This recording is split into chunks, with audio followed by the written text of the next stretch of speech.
అంతా బాగుంది, కానీ తండ్రి లేడు. తండ్రి లేని బిడ్డలను దేవుడు విడిచిపెడతాడా? ఆయన అనాథులుగా విడిచిపెట్టేవాడు కానే కాదు. స్తోత్రం కలుగును గాక. పరిశుద్ధ దేవుని లేఖనములోంచి దేవుని వాక్యాన్ని ధ్యానం చేద్దాం. 128వ కీర్తన మొదటి 2 వచనాలు చదువుకుందాం. యెహోవాయందు భయభక్తులు కలిగి ఆయన త్రోవలయందు నడుచువారందరూ ధన్యులు. నిశ్చయముగా నీవు నీ చేతుల కష్టాజీతమును అనుభవించదవు. నీవు ధన్యుడవు, నీకు మేలు కలుగును. ప్రార్థన. మహోన్నతుడా, సర్వాధికారి, నీకు స్తోత్రాలు వందనాలు చెల్లిస్తూ ఉన్నా. నీ కృపా దయా సంకల్పాన్ని బట్టి, నీ ప్రేమను బట్టి ప్రభువా, నీ బిడ్డలు నాయన తేరేజమాటిని తన భర్తను ప్రేమించి వారికి ఇచ్చిన 2 కుమారులను బట్టి వందనాలు. వారి కష్టాజీతంలో ప్రభువా ఈ స్థలాన్ని వారు కొనుక్కునటం జరిగించకు మీరు కృప చూపించారు తండ్రి. ఈ స్థలములో బిడ్డలు ఎప్పటి నుంచో ఈ కృతజ్ఞత ఆరాధన పెట్టాలని ఆశపడుతూ ఉన్నారు. అది నానాటికి వాదాలు పడుతూ ఈరోజు మీ చిత్తంలో ఈ రాత్రి ఈ సభ జరుగుటకు కృప చూపించారు తండ్రి. వాక్యమైన దేవ, ప్రతి బిడ్డతో మీరు మాట్లాడండి, కృప చూపించండి. నీ సన్నిధి తోడించమని యేసునామములో ప్రార్థిస్తున్నాను తండ్రి, ఆమేన్. చదవబడిన దేవుని యొక్క వాక్యములో మనం చూస్తే దేవుని యొక్క సన్నిధిలో భక్తుడైన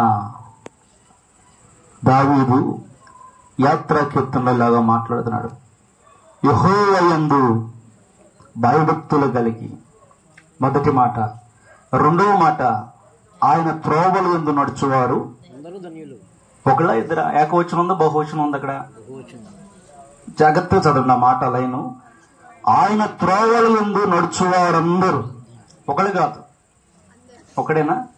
అందరూ. ఎవరైతే ఇప్పుడు మన బంధువుల ఇంట్లో పెళ్లి జరుగుతుంది, బంధువులంతా వెళ్తారా, ఒకళ్ళు వెళ్తారా? అందరూ వెళ్తారు. ఎక్కడికి? పెళ్లికి. ఆ పెళ్లి ఎలా జరిగిందో చెప్పుకోవటం కొరకు, ఆ పెళ్లిలో జరిగిన కార్యాలను గురించి వివరించట కొరకు వెళ్తూ ఉంటారు.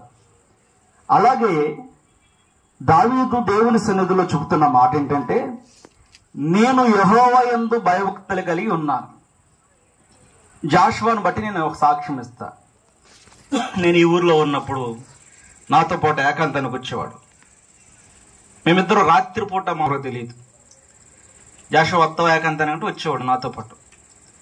వెళ్ళి రాత్రిపూట తెల్లవారు 4 వరకు ఏకాంతం చేసుకుని వచ్చేవాళ్ళం.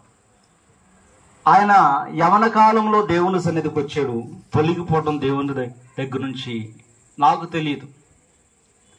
ఆయన సాక్ష్యాన్ని దేవునితో కలిపి నడవటం ప్రారంభించాడు. ఈ రోజుకి దాన్ని నిలబెట్టుకున్నాడు. ఇప్పుడు వాస్తవంగా సంతకం పెడతాక ఎంత తీసుకుంటారు? ఎన్ని రకాలుగా ఇబ్బందులు పెడతారు, ఎన్ని విధాలుగా బాధ పెడతారు, చాలా రకాలుగా బాధ పెడతారు. పెట్టరా? విజయవాడలో ప్రభు నాకు 3 చెట్టు స్థలం ఇచ్చాడు.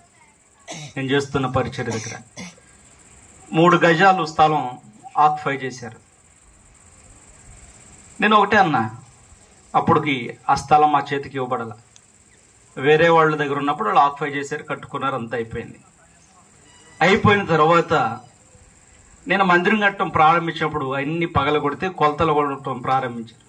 నేను ఒకటన్నా, వాళ్ళ గోడ దగ్గర నుంచి బయటికే కొలవండి, కానీ దాన్ని కొలవద్దు.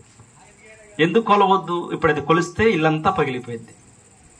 ఆ ఇల్లు పగిలిపోతే వాళ్ళు బాధపడతారు. వాళ్ళ నష్టం వాళ్ళే తెలుసుకోవాలి. నేను ప్రార్థన చేస్తానంతే. ఇంకా మా ఇంటికి అలా పిలిచింది, పాస్టర్ గారు వందనాలండి, కొలిపిస్తారు. నేను కొలవనమ్మా. ఎందుకనయ్యా? మీకు ఆలోచన ఉందిగా, మీకు జ్ఞానం ఉందిగా. సరిహద్దు రాళ్ళు జరుపువాడికి శ్రమ అని బైబిల్లో స్పష్టతగా ఉంది. ఏ రాళ్ళు? సరిహద్దు రాళ్ళు. తెలియక పాపం అర్ధరాత్రి నిద్రపోయినప్పుడు పక్క రాళ్ళు పీకి పక్క స్థలాల్లో బాతుకునే వాళ్ళు ఉన్నారు చాలా మంది. నిద్రపోయేంతసేపు ప్రశాంతంగా ఉంటారు. వీళ్ళు ఎప్పుడు నిద్రపోతారు, ఎప్పుడు పీకేద్దాం చూస్తారు. ఈ వాక్యం చేత వింటున్న ప్రతి వారు నేర్చుకోండి. సరిహద్దు రాళ్ళు జరుపు వాడికి కలిగే శ్రమ తెలుసా? గుండె బలహీనత వస్తుంది. వాళ్ళకి మొట్టమొదటికి వచ్చే జబ్బు అదే. ఎందుకు తెలుసా? వాళ్ళు నిద్రపోరు. ఎప్పుడు ఆక్యుపై చేద్దామా, ఎప్పుడు లాక్కుందామా, ఎప్పుడు ఆక్యుపై చేద్దామా, మనసు ఆ గుండె రెండు ఇక దాని మీదే ఉంటాయి. కాబట్టి అందుకే వాళ్ళకి హార్ట్ అటాకులు వచ్చేది. సరిహద్దు రాళ్ళు జరుపుకోవడానికి శ్రమ అని బైబిల్లో జీవము కలిగిన దేవుడు ప్రవక్తల చేత ఊరినే రాయించలేదు. ఆ సరిహద్దు రాళ్ళు జరుపువాడుకు హఠాత్తుగా ఇంట్లో మరణాలు జరుగుతూ ఉంటాయి. ఇది వాస్తవం. అనుభవపూర్వకంగా, ప్రార్థన పూర్వకంగా, బైబిల్ పూర్వకంగా నేను చెబుతున్నా. మనం అనుకుంటాం గజం కలిసింది, 2 గజాలు కలిసింది, సంతోషపడుతుంటాం. దాని తర్వాత జరిగే పరిమాణం చాలా గొప్ప నష్టం. కానీ అర్థం కాదు. చెప్పాలంటే ఇక్కడ మనం శాశ్వతం కాదు. మరణం ఎవరికి సొంతం కాదు. మరణం అందరికీ చుట్టమే కదా. వెనక ముందు వెళ్ళిపోతూ ఉంటాం. ఇక్కడ శాశ్వతంగా ఉంటామా? ఉండం. అక్కడ స్థలాన్ని సంపాదించాలి మనం. వాస్తవం చెప్పాలంటే నీటి బాప్తిసం తీసుకొని ఆయన సన్నిధులకు వెళ్ళినంత మాత్రాన పరలోకం వచ్చేదండి. గుర్తుపెట్టుకోండి, క్రియలతో బ్రతకాలి. క్రియలతో బ్రతకకపోతే పరలోక రాజ్యం మనం పొందుకోలేం.